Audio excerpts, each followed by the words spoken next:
Hello guys, welcome to the first Fluffy Crew vlog. This is me introducing my Webtoon series, starting with episode 2. Unfortunately, I didn't have the motivation to start vlogging my Webtoon on episode 1, but here's episode 2. In this part, I did screen record me showing you how I do my file setup with the storyboard and everything.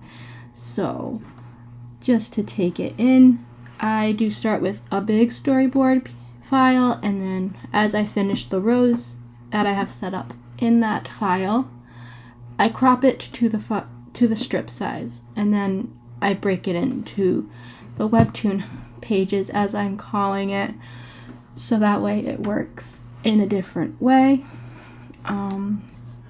But yeah, this is episode 2. I've already gotten like 2 rows done in the storyboard. I'm working on my 3rd now, and later through the series I do show you time lapses of me working on such scenes for episode 2, which those 2 scenes are scene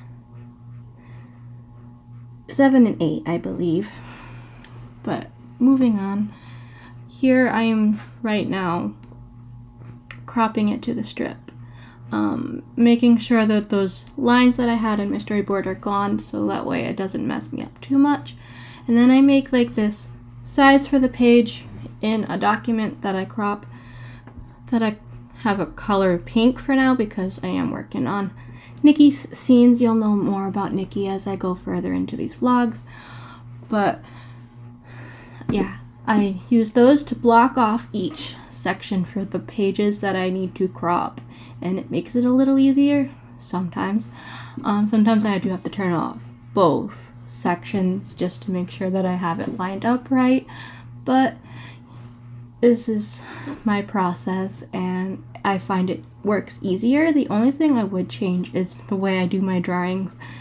The drawing setup, if you want to see that on a vlog, let me know if you want to see my drawing process for a scene or 2.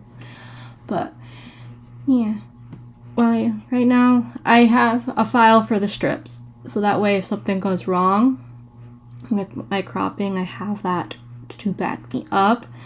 And then I just duplicate everything and crop it down to size for each individual page. And that's basically it. But I do have a specific thing, as like I have to see my actual rough sketch storyboard to make sure I'm in the right direction with the story, but you don't see that in this vlog. But that's how I usually plan my sketches out for the scenes. But we kind of like go into this whole thing where you see me setting this panel up. I sometimes question if I'm setting them up right. You guys can let me know down below if you want, if you have a better way that I can do this. But I think for now I'm just gonna let you watch the rest of this, and I will see you in my next vlog. If you enjoyed, please hit that like button and that subscriber button down below, and hit the bell notification so you know when I'm uploading, and I will see you in my next one.